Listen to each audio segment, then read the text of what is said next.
We are back. It's another episode of Dugout Discussions with Chris Rose. It is presented to you by American Crew. Style like a pro with American Crew. Ton to get to over the next several minutes, but we're going to have somebody hitting leadoff that is my favorite part of the show because I've been married to her for almost 30 years. Another edition of Questions with the Queen.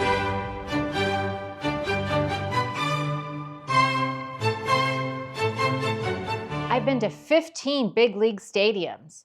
Which stadium is your favorite? It can't be your own. Fenway Park. That's my favorite. Does the best of combining kind of, the old school, 100 years old of all the history of baseball, yet still has a good modern feel to it. And the fans are really good there too. So definitely enjoy my starts when I pitch in Fenway. Wrigley Field, probably top just because of the history. Great crowd, great fan base, and got to celebrate there in the 2018 wild card game. Good memories there. Can you hear them? Yes, but it's not as loud. It's loud, but it's rowdy. The fans I still hear are actually the Oakland fans. The Oakland fans in the playoffs, I always say those are some of the most crazy games I've ever been a part of my life. Coliseum's always going to have a soft spot because that's where I made my debut. But outside of that, I'd say I think I got to go with Toronto, just because the crowd and everything that goes along. Obviously, LA is a great crowd too, but I remember we played there. I pitched on a Wednesday at noon, and they had 42,000. So I was like, all right, that's pretty crazy. I like Colorado. I think it's beautiful. I think it's super unique. I like the pine trees out in center with the river and stuff, and the ball flies. Great hotel too. Great hotel. Yeah, it's like the whole your room is like a very light oak. It's just very warm. It's comfy. Yeah. A light oak. Yes, the whole room is like a light wood. It's crazy. And they had a TV in the mirror when you took a bath. So that was cool. You take baths? I did because they had a TV in the mirror.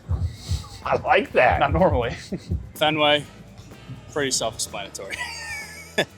Just being able to go home and see family. It's nice to play in front of them, and there's just an aura about Fenway. Oh man, it's got to be Philly. The fans are mean, so if you're playing well, it's a lot of fun because you can say stuff back. But they're into it. It's loud. It's a good time. Do you remember the first time you were there? Man, no, I was really young though. I'd probably say, I think I was probably 5 or 6. Okay. Yeah, first time, and then went plenty of times after that. Wait a second, you've talked back to the fans? Yeah, once or twice. It wasn't the greatest idea. It fired back on me pretty quick, but it's fun. It's a good time. They're into it. They love their team, so it's cool. I'm dying to know what happened. Shoot, I think I hit like a late homer. I actually think we won the game, but they were just chirping. Anyway, it was fun. It's worked the other way too, though. It's gone against me. Really? Do you laugh when they say stuff? Oh yeah, you have to, man. If you take it personally, it's not going to go well for you. I'm gonna go Dodger Stadium. Why? I haven't even been to all of them yet, but I'm gonna just give it to Freddie. I'm from Atlanta, so I grew up watching the Braves. The cheer they had for him last night in that first at bat was louder than any cheer I ever heard them cheer in Atlanta Braves Stadium. In Turner Field, Truist Field, I feel like I was in a movie in right field hearing them cheer his name. Did you get a chance to talk to Freddie? No, I haven't. I was on second base all day. I was running right by him. Yeah, well, just maybe trip around first. Yeah, just stop and just be like, hey, big fan, love what you do, inspiration to me. I'm gonna tell him today if I get on first. You know what? He's the best welcoming committee in the league. So. For real? Oh yeah, it's not even close. I'm gonna have to chop it up with old Fred. Be careful, because he might give you a hug if you say all that. I'm a big hugger. I love hugs. You're that good, was man. A nice hug. That was not. There's a lot to hug. Exactly. San Diego Padres, because I feel like they're sold out every single night, and just the stuff to do around the stadium, like restaurants, and the beach is right there too. Can't beat it. We had an off day there, and I was just sitting on the beach, just taking the sun in. A little different than Detroit. A lot different. A lot. Detroit's nice. Of course. Nice. No beaches, though. No beaches. They say they have beaches, but it's just lakes. It's okay. I'm a Midwest guy. There's no beaches. Yeah, no, it's lakes. Yeah, it is. I normally preface this by saying it can't have been one that you have called your own, but I think that would knock out a few with you. So you can have any of them. Yeah. There's 2. Besides the debut in Pittsburgh, Truist Park World Series. What made it so special? The journey. I would say that part. Boston, Fenway. That's my favorite. Obviously, Toronto was fun. Here is amazing, but it's something about Fenway that makes it, I don't know, but I like to play there. San Diego. What makes it special? Everything. City, food, weather, fans. It's very nice to go there and play. Be there. Beat them over there is nice. Oh yeah, that's nice. Because that place rocks. Yeah, it is rock. You know, I've always enjoyed playing at Wrigley, and I think it's the atmosphere. And I've only been there with St. Louis, but it's the atmosphere when we would always go there, and the fans were in it, and it was, you know, it's a rivalry, so it's exactly what it's supposed to be, and it was a lot of fun. So I always enjoy going there, and you can't beat, you know, Chicago in the summertime. Yeah, Wrigley Field. I love Chicago. Love going there. I've had some great hits there, and I love going out in Chicago. RPM Seafood, Maple and Ash. I love going out. It's a great city. I love San Diego. I love it. I grew up here in Orange County, in the Orange County area, and grew up a fan of all these teams really, but I don't know. I always loved, my dad and I made trips down to San Diego a lot, and it was just a special time for me. Went to a couple playoff games.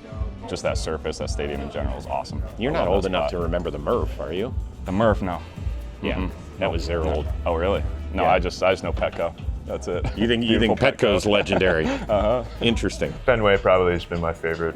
I'm not like a sucker for the historical parks necessarily, but going out and pitching a game, I think is, to the point of the question, just that's the true feel, is being on the mound for me and pitching and just turning around and looking and seeing the Green Monster and just all the history there after, you know, being there, working out and spending the day there. My favorite place to play other than Detroit, probably San Francisco. I love Oracle Park, AT&T Park. Grew up going to baseball games there.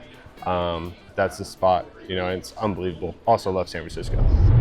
Hey, once again, give the Queen some love, a little thumbs up, maybe a comment, make her feel good. She's working hard at this. Now, I'm inside of one of the palatial estates in the baseball world, right? In the bowels of Dodger Stadium, championship trophies, gold gloves, the whole bit. Dodger fans are great, but what about the rest of the people in LA? How well do they know other teams? It's time for another edition of Salary Cap. Yes, it's another edition of Salary Cap, where we walk the streets of Los Angeles and ask non-sports fans if they can tell us who wears this hat for a living. And yes, we give away a ton of money. A whopping $5. This one's for Jake. Can we ask you one quick question? Very easy. Can we ask you one quick question? It's not that hard. How are you? Good, how are you? Great. One easy. We're actually going to the meeting right now. Okay, Going to a all meeting. right. It can't be more important than this. All right. A baseball question It's for very, $5. but it's relatively easy. You're Not good Even for at $5. all? For Are you good at $5, stuff? just try. I'm good at, what am I good at? NBA. I believe in you. Easy question. Easy question. We'll For give away $5. $5 if you get the right answer. You're Look, you're wearing your jersey. Yankees jersey. Okay, we're going to do it. All right, for All you have $5. to, for $5. All you have to do is tell us, For $5. $5. Yes. whose hat is she wearing? Baseball? Oh, no. Oh my God. Yo, I'm not good at this. I'm so Just look at the hat. I already asked. I saw you asking someone else. And you're still not, you have no idea whose hat that is.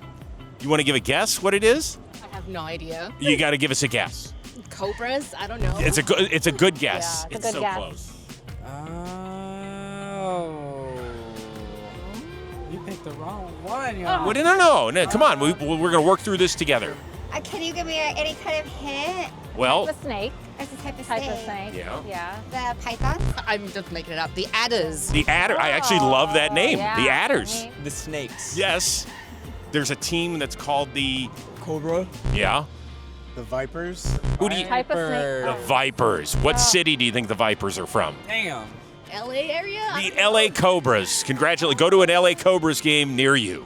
Maybe Miami or The Miami Pythons. I don't know. See, now I like where your head is. I like where your head is. I'd like to go to a Miami Python. It's not quite. Oklahoma. The Oklahoma City Vipers. No. Do I get a hint on the state since I got Yes, the Vipers? it's not far from the state we're in right now.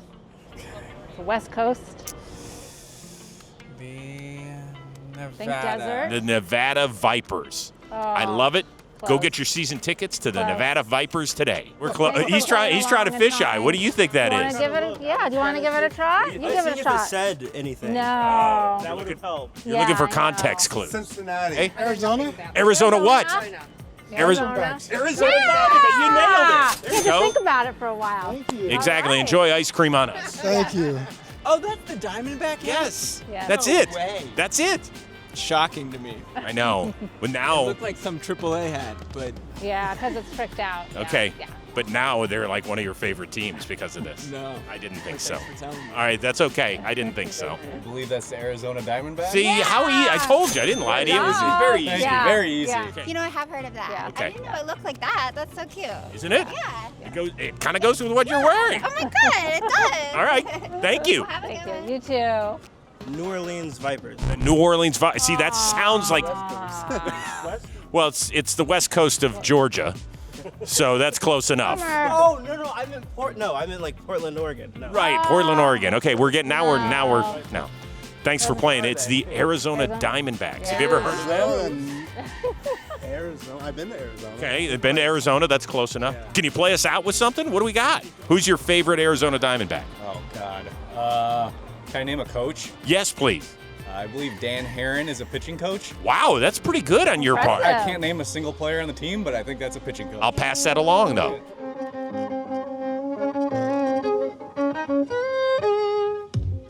We're going to play this at the next Arizona Diamondbacks game.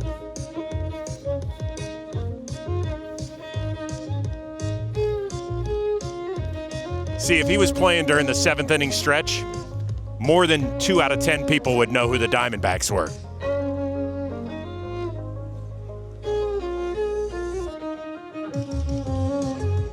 Nice. Quick reminder that today's episode of Dugout Discussions, it is brought to you by our friends over at American Crew. Just like you need the right gear in sports, you need the right gear for your hair. We've teamed up with American Crew, the champions in men's grooming, to help you style like a pro. So whether it's the holding strength of fiber, the versatile styling of forming cream, or the classic shine of pomade, American Crew has you covered. Check out these all-star hairstyling pucks on Amazon today. Style like a pro on and off the field. All right, so maybe the people in LA don't know much about the Arizona Diamondbacks baseball cap. It's time right now for them to learn about one of their stud pitchers, Zac Gallen. I'm nervous, not you. I'm nervous. All right, the rumor is that the kids in Little League would not hit against you. You were so good and you threw so hard. Is that really true? No, not really. Like, I probably threw the hardest, but I didn't throw like crazy hard to where they were scared. So you're telling me that the article that I read about that is not true? They wouldn't make that up. And it's okay to say, yeah, I was a bad MFer back then. I think it's a tad bit truth, tad bit embellished, I think. I didn't get pitched to a lot when I was a kid, like especially at my old Little League. They didn't. I got walked a lot. Really? And then when we moved towns and played for a little bit better of a Little League, I got pitched to a little bit more. But yeah. So you were a thumper? No, but just like I was a decent hitter. I remember. This is a funny story. Not to gloat. This is going back to my hitting days. Please gloat away. This is where we do it. My travel ball team, we would inter squad a lot. Like it was a pretty advanced. Like it was more so just in town, like our district team, and our coach was throwing to us. And bases loaded, he intentionally walked me. Your own coach? Yeah. And I was like, come on, man, let me hit. And then the next day we played in-town ball, like rec ball against his team. I hit a homer. And after the game, he's like, that's why I walked you. I'm like, come on, it's inter squad. But it was fun. It's a funny memory. But they took the bat away from me now. Did you talk shit to him around the bases? I think I did. Yes. Something. I was definitely a shit talker. Oh, you were? Even as like a 12-year-old? Yeah, I was like a little, not a shithead, but like I grew up, my brother's 9 years old, almost 9 years older than me. Right. So I grew up with all of his friends and they are relentless to each other. Like it's constant. And my brother is the best one of them all about shit talking. So you just have to grow up and you just pick up things here and there. So yeah. I've toned it back a little bit. I was going to say, because when I watch your starts, you barely say anything. Yeah, I don't really say anything. It's really not. I've learned to kind of, peel it back a little bit. That's an emotional game out there, and if you're adding on top of talking shit, especially from 60 feet away, it's kind of like I don't know. It could be exhausting. There's not one time where you wanted to say something to a hitter? Yeah, for sure, 100%. But I usually just say it to myself. I just mumble it under my breath, or I'll say it in the dugout here to the boys, maybe fire them up. But yeah, it's too much energy. You got to exhaust to like yell it, across the field. But explain to us when you were young the 3-0 game. That's a game my dad started.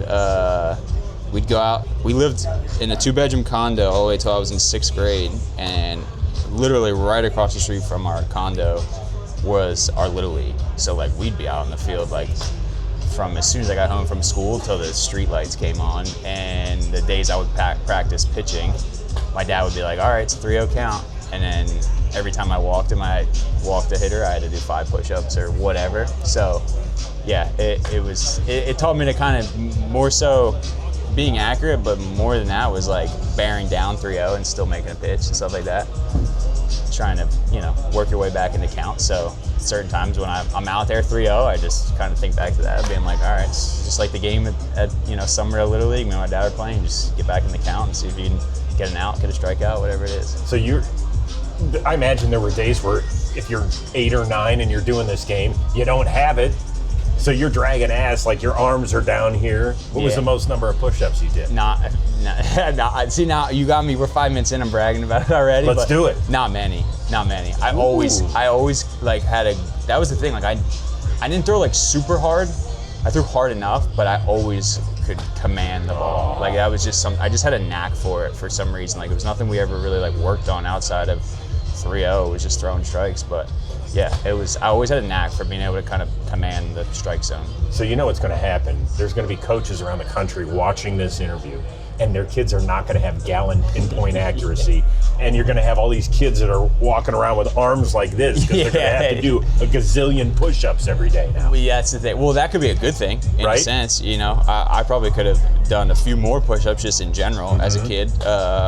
But yeah, I mean, I think it's a good learning tool to teach kind of just poise and just, all right, even though it's 3-0, I'm still in the bag, I can still make a pitch, I could still, you don't want to give up. So 4-pitch walks kind of drive me nuts. Like, unless it's a spot where like, all right, I'm a pitch around a guy and like he doesn't, offer or whatever, but 4-pitch walks at certain points in the lineup, I'm like, what are you doing? I dig it though. It's like the Willie Mays Hayes thing in the movie Major League where they told him every time you pop it up, drop down hit and the do ball on the push. ground. That's right, hit it on the ground and utilize your speed. All right, so we know you're a Carolina guy. Yep. And we know you're a Jordan guy. Yep. Which is why you wear 23. Did you ever run into him? I have not. No. How does that? I mean, somebody didn't make an arrangement where he could have stopped in the athletic office when you were there?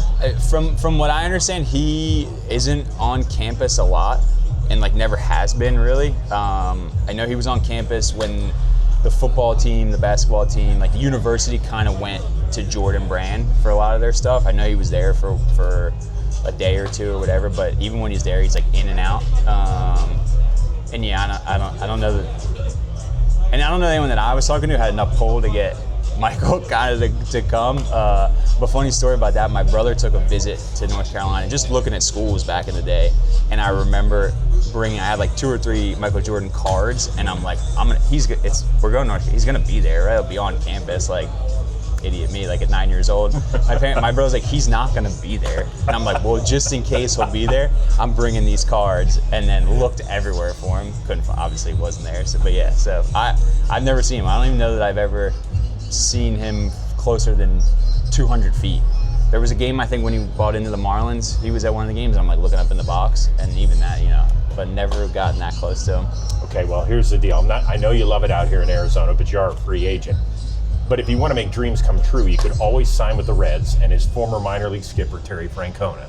And then we could have it all. I mean, isn't that really how you should pick your free agent destination? Honestly, if it comes down to that? Yeah, who has a line to Jordan, I think that's probably, when I see Scott, he's here, I'll let him know that's like, listen, hey, you got to find out who's got the tightest connects to Jordan, and then we'll see what we got. Come on. I mean, he is the super agent to the stars. He can't figure out some way to get this done? The closest the closest I've gotten to him is Roy Williams. That's like as close as I got.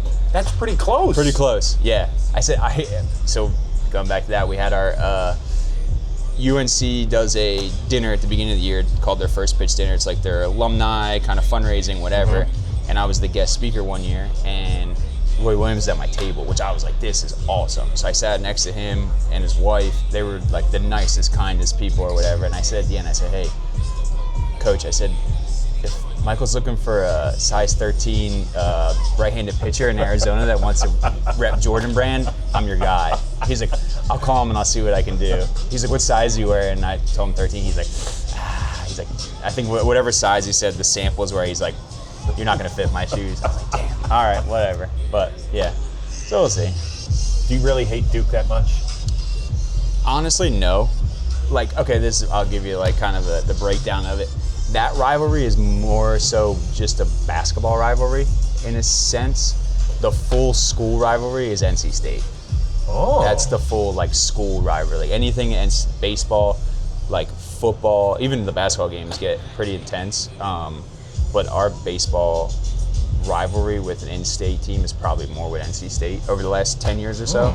But don't get me wrong, when we'd play Duke, it was still like, all right, we're playing Duke. Like, you know, we got to turn it up a notch. So when you face Trey Turner, if you pitch against the Yankees and Carlos Rodon's on the mound, you really want to kick some ass. Yeah, that's basically it. Not so much now, but yeah, you know, it's nice to kind of, you know, stick it to your in-conference rivals a little bit. Come on, you went to Carolina, NC State. Anybody can get in that school. I think that's where the rivalry comes from. They're the little brother. I think that's a lot. That's what. By the way, I'm not saying that. That's what Carolina Blue would This say. is what I've heard from my friends who are from North Carolina. They're like, everybody can get an NC State. That's like the kind of the running joke. And they're like, so I was just a kid from New Jersey who just wanted to wear Carolina Blue. So I'm like, okay, whatever, you know. Don't give me that line. If I look in the sky, what color is the sky? It's Carolina Blue. God damn it. Seriously? Are we really going to do It's God's favorite color. That's what they say.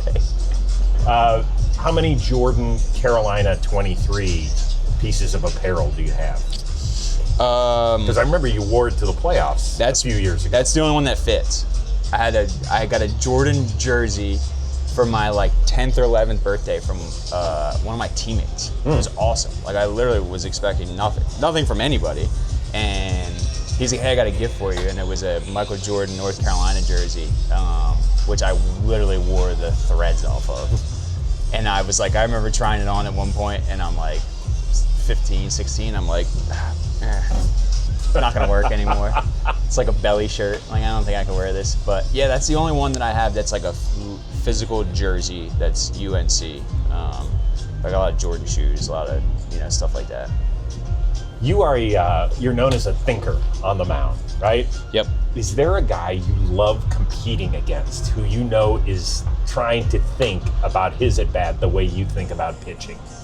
Yeah, I think he's standing in the dugout over there. I think Freddie is a guy that is tough to pitch. I think he thinks along with you, but he also can hit for damage too. So it's like some of the guys that tend to think with you aren't necessarily like huge power guys in a sense, but the guys who think along with you and can hit for damage make it a tough at bat. Him, Schwarber, I think Harper's up there too. Like those guys are trying to think along with you, especially the more so I'm in this league, the longer my career is going. Like you see these guys, I mean, you know, 20, 30 times now. So yeah, I mean those at bats are the true like kind of chess match.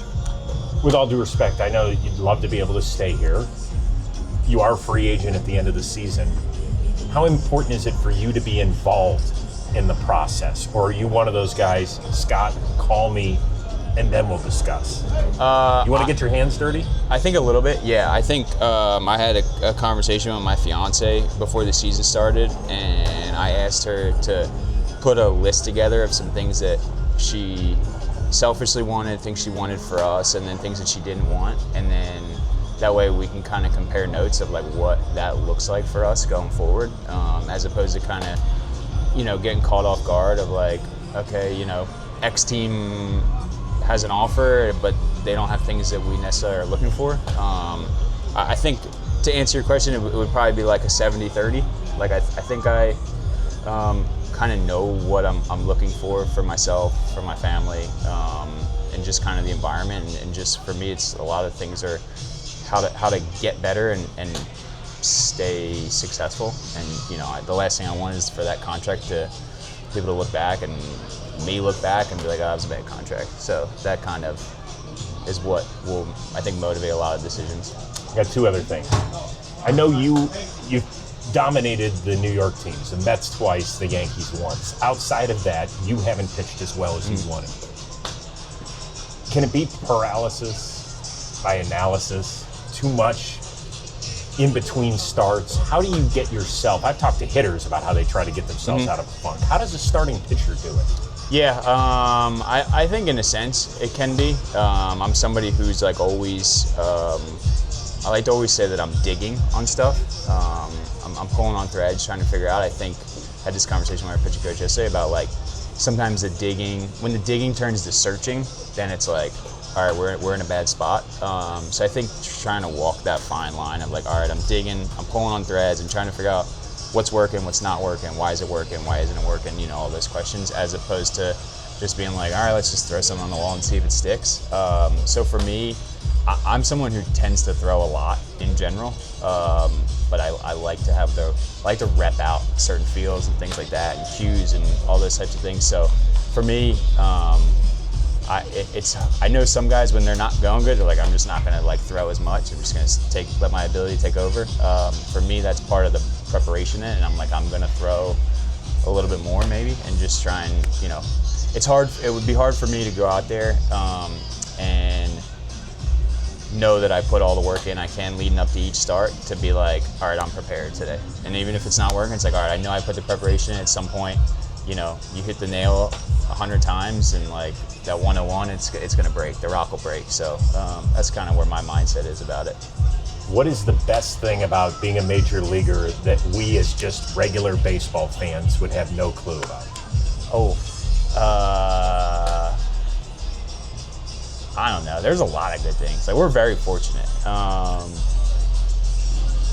got one for you, which Merrill and I play a good amount of golf together. Mm-hmm. And when we play wherever we play, most of the time on the road because it gets hot in Arizona during the summertime. We're very fortunate. We get to play some really nice places, and people are very generous. But the people that we normally play with go, so like, what do you guys do with your clubs? And we're like, we don't touch them until they like literally, we go down to the front desk, hey, can we get our clubs out? And they're like, so you guys, we're like, nope, literally take them to the front. When we go to Chase Field to drop all the bags off, they get transported for us. So that's a very spoiled, that encompassing of the whole travel thing is a very spoiling experience. All right, I can't let you go. Since you took me to golf, I need the 3 best courses on the road that you've played. I really love Peachtree in Atlanta. Good one. Which they say is Bobby Jones made for his friends. Made Augusta for the tournament, as Peachtree was for his friends, that for me was one of those ones that I'd heard the hype about it from former teammate Mark Melanson. I'm like, all right, he probably just played really well here. And we got there and I was like, wow, this place is awesome. Got a chance to play Oakmont last year. Ooh, good one. Which was really cool. All right. I really like Shadow Creek in Las Vegas. That was an off-season trip, but I'll still count that one. Yeah, I'd say those are probably my top 3. LACC is another cool one. Not bad. Any of those places that they play, like US Open, things like that, you just like kind of get to walk in those guys' footsteps and see how they attack the golf course is a lot of fun. You're not one of those scratch guys, are you? No, I'm not scratch. I'm like a 7. So like, it could be a good day, it could be a bad day. We got some good golfers on our team. So I if I'm not getting enough shots, I tend to lose a little bit of money. So yeah, but it's fun to get out there, you get out of the hotel. And who's the sandbagger? We don't really have a sandbagger. There's got to be. Every club's got one. No, we don't have a sandbagger. I will say this, and this is me not saying that he's a sandbagger at all. Merrill was going into like a couple weeks ago was like a 2 handicap, and he's fired in some fairly low scores lately. So he's on a heater right now. Kelly, we're watching you. Yeah, no sandbaggers though. We got some guys that play pretty legit. Continued success. It's awesome catching up with you. Appreciate Best of luck it. Yeah, with thanks everything. for having me. Thank you, brother. This is good. Always love chopping it up with Zac Gallen, one of those deep thinkers that's way too smart for me. Next week, we're going to see you from Angels Stadium with the New York Yankees. So don't forget to like, don't forget to subscribe, don't forget to comment as well, including giving the Queen some compliments. I'm Chris Rose. We'll see you next time here on Dugout Discussions.